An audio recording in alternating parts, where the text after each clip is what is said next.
Как буденно за мискою супа розповів про трагедію.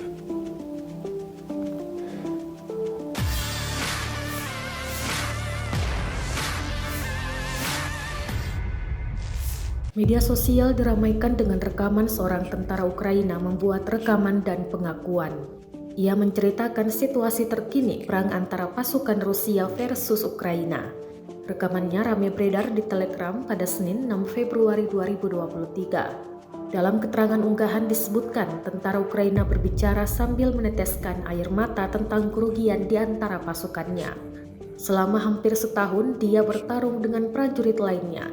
Kini ia mengakui banyak rekannya yang berakhir dieliminir di tangan pasukan Rusia. З'їжджаю, термос такий, з'їжджаю,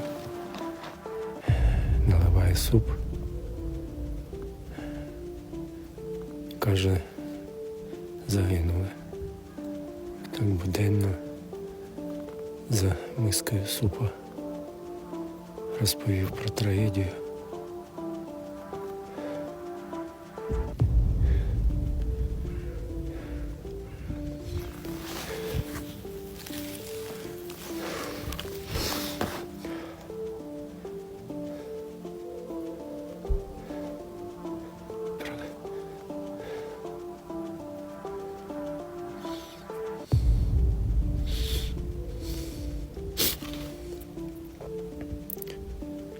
Про порожнечу, про безодню за мискою супа.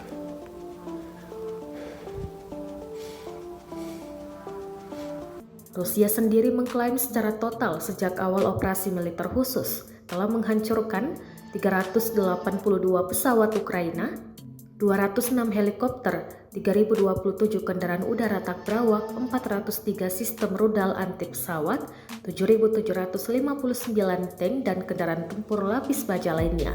Sedangkan Ukraina menyebut Rusia harus kehilangan 870 pasukannya pada Senin 6 Februari kemarin. Total pasukan Kremlin yang dieliminir sebanyak 132.160.